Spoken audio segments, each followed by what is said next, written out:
गुरुर्ब्रह्मा गुरुर्विष्णु गुरुर्देवो महेश्वरः गुरुर्साक्षात् परब्रह्म तस्मै श्री गुरवे नमः। ఓం సాయిరామ్. షిరిడి సాయిధామం వెళ్దాం రండి. షిరిడి ఎంతో దూరం లేదు. నవవిధ భక్తి అనే ఆధ్యాత్మిక రహదారిలో శ్రద్ధ, సబూరి అనే 2 సూత్రాలను పాటిస్తూ వెళ్తే చేరేది షిరిడి ధామమే. ముందు విఘ్నాలను తొలగించమని వినాయకుడిని ప్రార్థించుకొని గోదావరిలో మునక వేసి ప్రయాణం సాగిద్దాం. శ్రీకృష్ణుడు భగవద్గీతలో చెప్పినట్టుగా యదా యదా హి ధర్మస్య గ్లానిర్భవతి భారత అభ్యుత్థానమధర్మస్య తదాత్మానం సృజామ్యహం. అధర్మం పెరిగినప్పుడు, సత్యాన్ని మరిచి జీవిస్తున్నప్పుడు అవతరిస్తానన్నారు.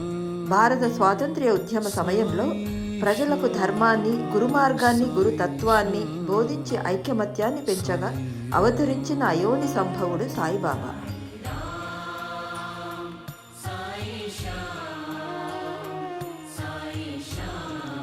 సాయిబాబా సాక్షాత్ పరబ్రహ్మ స్వరూపమే అనడానికి భగవద్గీత మరియు వేదాల సారాన్ని నాలాంటి పామరులకు సైతం అర్థమయ్యేలా ఆనాడు సాయి మన దైనందిక జీవితంలో ఎదురయ్యే మనుషుల ద్వారా, సందర్భాల ద్వారా చెప్పారు, చూపించారు.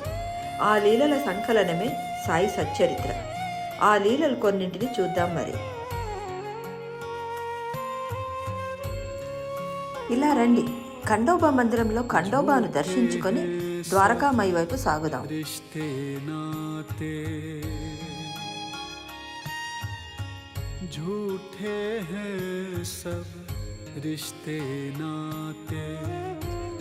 ఆ చెట్టు కింద బాలగణపయ్యని చూడండి, ఎంత ముద్దొస్తున్నాడో.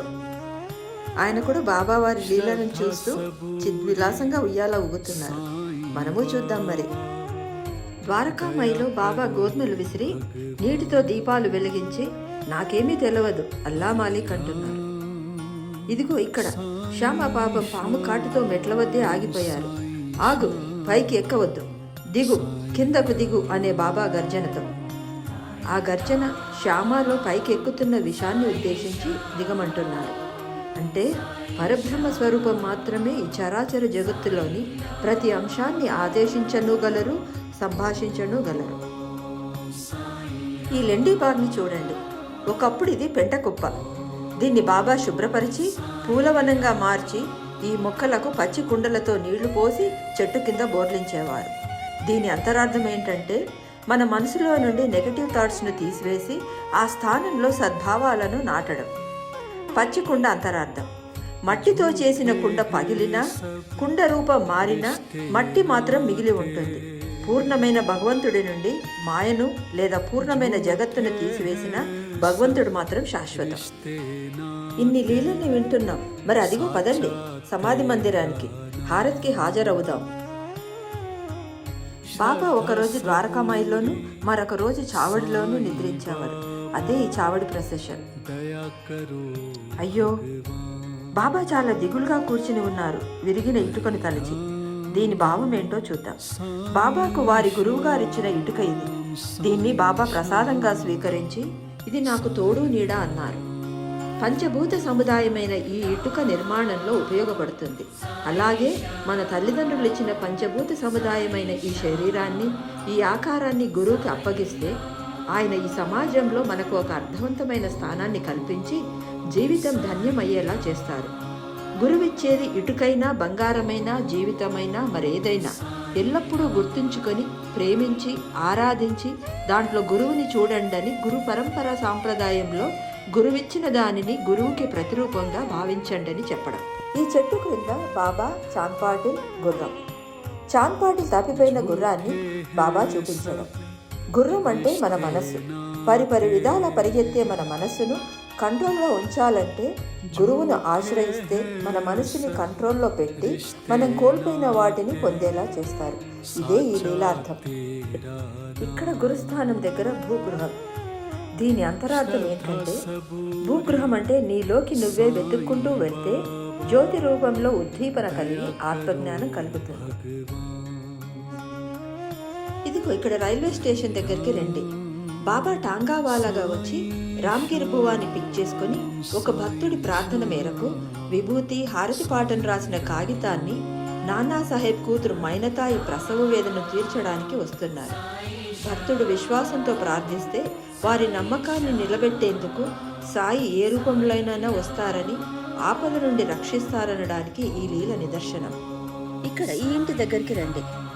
దాసగను ఈశావాస్యోపనిషత్తులోని ఒక శ్లోకం భావం అర్థమవ్వక సాయిని అడిగితే, బాబా విలేపార్లలోని కాకా మహాజని పనిపిల్ల నీ సందేహాన్ని తీరుస్తుంది, వెళ్ళమంటారు. ఇక్కడ పనిపిల్ల చిరిగిన గుడ్డలతో పనిచేసుకుంటూ సంతోషంగా ఉంది. ఆమె పరిస్థితిని చూసి దాసగను కొత్త చీర ఇవ్వగా రెండో దినం ఆ చీర కట్టుకొని ఆ పిల్ల అంతే సంతోషంగా ఉంది. మూడో రోజు కొత్త చీర దాచి చిరిగిన పాత చీరనే కట్టుకున్న అదే సంతోషం. దీన్ని బట్టి కష్టసుఖాలు, పెయిన్ అండ్ ప్లెజర్ అనే భావాలు మన ఆలోచన విధానంపై ఆధారపడి ఉంటాయని దాసగను తెలుసుకుంటాడు.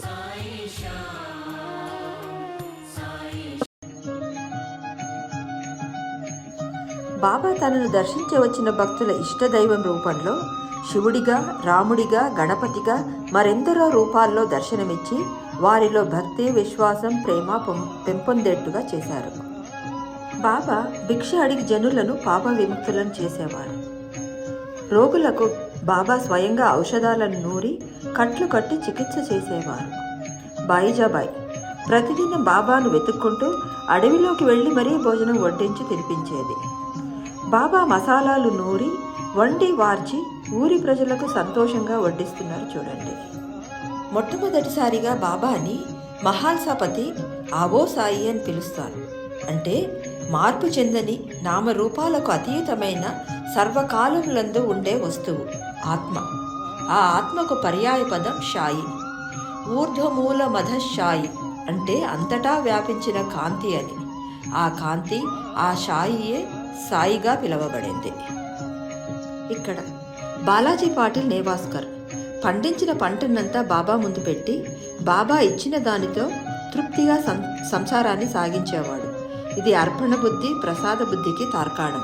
ఈ తాబేలులా మనము సర్వేంద్రియాలను అంతర్ముఖం చేసుకొని మానసిక నిశ్చలతతో జీవించే ప్రయత్నిద్దాం. With Baba's grace. ఓం సాయిరామ్. జాలరి పాదాల చింతనున్న చేపలెప్పుడు వలలో చిక్కుకోనట్లే భగవంతుని పాదాల చెంత చేరిన జీవులు మాయాజాలంలో చిక్కుపడరు.